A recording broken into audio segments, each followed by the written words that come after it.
Graça e a paz do Senhor Jesus. Veremos hoje o capítulo de número 33 do livro de Jeremias. Clama a mim e responder-te-ei. Já pensou que bênção?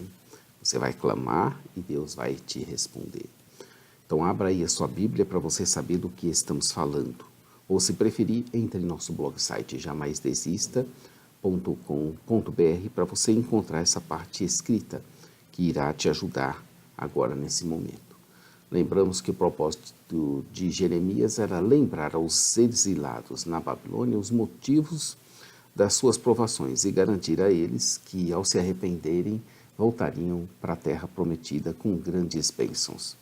O livro de Jeremias tem 52 capítulos. Eu sou o pastor Daniel Deusdete da igreja Os Semeadores, semeando mensagem de vida para o seu coração, compartilhando a fé, o amor e a esperança. Estamos na 13ª parte da nossa divisão proposta de 18 delas. Estamos em continuação e a 13ª parte se chama A Certeza da Restauração.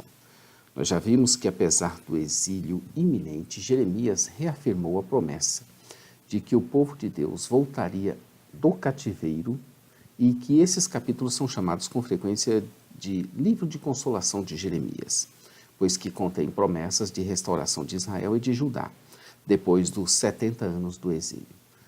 Nós também dividimos essa parte em 3 sessões e nós estamos vendo as predições de restauração, que é a parte C, encerrando essas 3 partes.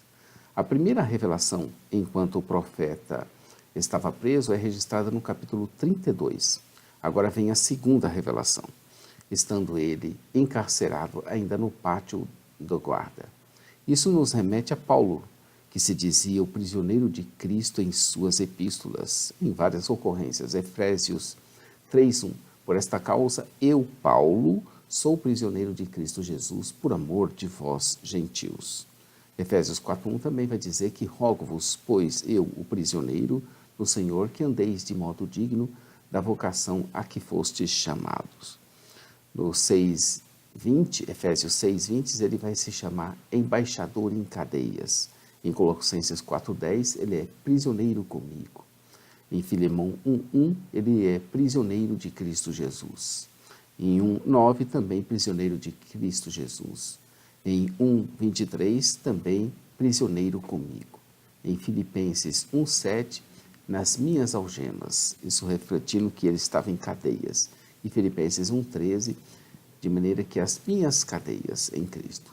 Então a noção de soberania em Paulo era muito forte. Paulo, apóstolo, que ele não se considerava nem injustiçado de Roma, nem preso político, nem coitadinho, nem era vítima do sistema corrupto da época, mas ele se auto-intitulava prisioneiro de Cristo Jesus. É o que nós depreendemos desses versículos que nós citamos.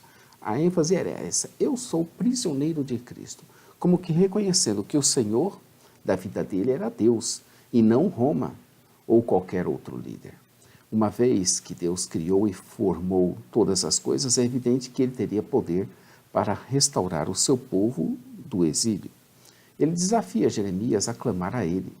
Deus desafia Jeremias a clamar a ele, pois que grandes e ocultas coisas que ele não sabia, ele estaria disposto a revelá-las a ele. Uma frase semelhante é encontrada também em Isaías 48:6, que também se refere à salvação como uma nova criação. Veja também aí Daniel 2:47. É muito interessante esse apelo do clamar a ele, para ele se revelar. Isso nos remete também a John Piper, a R.C. Sproul, que nos dizem que a oração, sobre a oração, que elas fazem coisas acontecerem que, se não orássemos, não aconteceriam, e que a oração é, assim, um privilégio para nós, no qual nos convida Deus, para com ele regermos o universo, mudando as coisas e os fatos pela pura oração. Isso é tremendo. Vale aqui a construção de um bom sermão a respeito só dessa temática envolvendo a oração. Nos versos 4 e 5, o profeta anuncia o horror da destruição de Jerusalém. Seus líderes tinham destruído casas para com elas construírem verdadeiras fortalezas contra as trincheiras e as espadas dos caldeus. Mas isso não era suficiente. De nada adiantariam técnicas e métodos quando o Senhor tinha contra eles virado o seu rosto. Não adianta nada. Que isso nos sirva de lição. Quando as coisas estão dando erradas em nossas vidas, apesar de tudo estarmos fazendo corretamente com modernas técnicas, aqui também a dica para outro sermão é fantástica. Nós temos que ver que é Deus quem faz todas as coisas. No verso 6, extensível também ao 8, o sentido é claro. Deus traria o seu povo de volta do cativeiro, apesar da destruição da cidade e do exílio. Ele não somente os faria voltar, mas os reconstruiria e os reedificaria como no princípio, além do que os purificaria de todas as suas iniquidades e perdoaria os seus pecados, com que pecar e transgrediram contra o Senhor. Deus restauraria o seu povo do exílio não apenas para o bem de Israel, mas para a sua própria glória entre os povos da terra. Romanos 11, 36. É na verdade por causa da sua glória que nós nos damos bem em nossas vidas.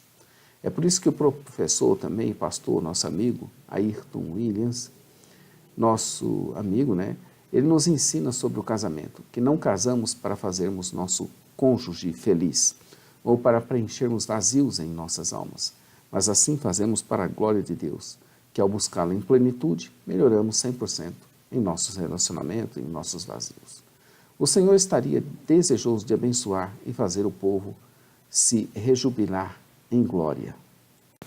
Naquele mesmo lugar morto, sem vida e sem graça, que todos diziam que era uma desolação, ali mesmo ainda se ouviria por causa da graça a voz de gozo, e a voz de alegria, e a voz do noivo, e a voz da noiva, e finalmente a voz dos que dão graças ao Senhor por causa dos seus grandes benefícios.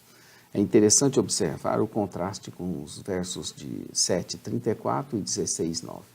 A grande bênção do Senhor se estenderia pela sua geografia, a toda a terra prometida, tornando-a morada de pastores que fariam seus rebanhos repousarem em segurança e também em tranquilidade.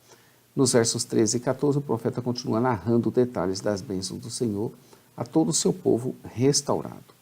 Baseada em 2 Samuel 17, verso 12, a promessa messiânica, versos 15 e 16, que é a repetição de 23, de 5 a 6, é um cumprimento da promessa feita a Davi. O renovo, como já falamos, é um termo messiânico que expressa o fato de que o último ungido da linhagem de Davi seria perfeitamente justo. Além disso, também se refere a todos os líderes do povo de Deus. Por exemplo, descreve Zorobabel desse modo.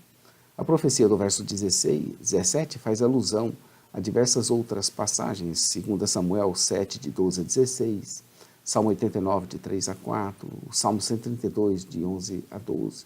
Então, essa profecia desse verso 17 faz alusão a esses versículos e se refere à restauração da monarquia davídica, depois do exílio que foi cumprida por Jesus Cristo.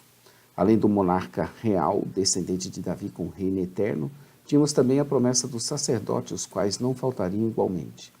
Sobre esses sacerdotes e sobre o sacerdócio, o papel do sacerdote era essencial para a administração da aliança. Os sacerdotes também tinham a sua própria aliança com o próprio Senhor. Deus não ignorou a promessa de um ministério sacerdotal perpétuo, exercido pelos levitas quando encerrou o seu serviço por ocasião da morte, sepultamento, ressurreição e ascensão de Cristo.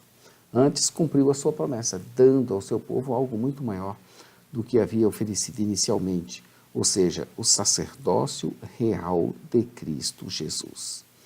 Jesus cumpre perfeitamente o serviço que os levitas apenas prefiguraram no templo, no tabernáculo.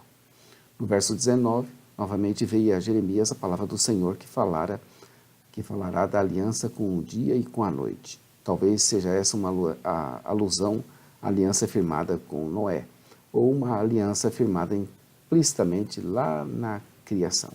A permanência desses elementos cósmicos contrasta nitidamente com o caráter temporário do templo original. Essa permanência é compreensível no contexto da nova aliança, embora a necessidade de fidelidade nunca seja deixada de lado. A verdade é que, embora seja finito, tanto os grãos de areia como as estrelas dos céus são incontáveis. Do mesmo modo, ele, Deus, multiplicaria a descendência de Davi e dos levitas. As promessas feitas a Abraão, conforme compare Gênesis 22, 17 com Gênesis 15, 8, observando atentamente o seu contraste. Observe lá. Também são cumpridas nessas promessas acerca do reino messiânico. O verso 33 começa dizendo: E veio a palavra do Senhor a Jeremias, segunda vez estando ele encarcerado no pátio da guarda, dizendo. Esse é o versículo de número 1 do capítulo 33. E ele vai até o capítulo 26, até o verso 26, quando diz que também ele rejeitará a descendência de Jacó e de Davi, seu servo, de modo que não tomem a sua descendência os que dominem sobre a descendência de Abraão, Isaque e Jacó, pois eles os faria voltar do cativeiro e apiedar-se-ia deles. A palavra de Deus ainda continuou para Jeremias, verso 23. A honra do Senhor estava ligada ao seu povo, verso 9. A nova aliança voltaria a honrá-lo assim definitivamente. Deus volta a apelar, verso 25, em forma de juramento, para que a permanência da ordem cósmica, sustentando a sua palavra, que não faltará ou não rejeitará nem a descendência de Jacó, nem a de Davi. Ora, de Jacó e de Davi, depois veio o Messias, mas de Jacó, não passando por Davi, por exemplo, os levitas. Deles Deus promete que não faltará quem domine sobre a descendência, não descendências, de Abraão, Isaque e Jacó. A restauração, depois do exílio, que implicaria o reinado do filho de Davi, cumpriria a aliança com Abraão. Pois bem, de Jacó e de Davi, como falamos, veio o Messias. Mas de Jacó, não passando por Davi, como por exemplo os levitas, veio os levitas, por exemplo, deles, Deus promete que não faltaria descendência que domine sobre a descendência, não descendentes, nem descendências de Abraão, de Isaque e de Jacó. Amanhã estaremos aqui com o capítulo 34, a inconstância em Judá lhe causou ruínas. Capítulo 34, amanhã você vai ver aqui conosco. Se restou alguma dúvida, você veja a parte escrita, onde nós temos ilustrações, gráfica, tabela no jamaisdesista.com.br. Inscreva-se em nosso canal, conheça o nosso blog site Jamais Desista, onde você vai encontrar essa parte escrita. Também conheça a nossa loja virtual, semeadores.com.br. Você vai encontrar também farto material de nossa produção. Às 8h30 nós temos um momento missionário da igreja Os Semeadores, todos os dias.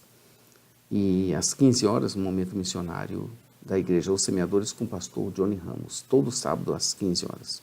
Tenham todos um bom dia, fiquem com Deus, vamos estudar e aprender cada vez mais na palavra de Deus. Maranata, ora, ora, vem, Senhor Jesus. Deus abençoe sua vida, sua família, seu ministério.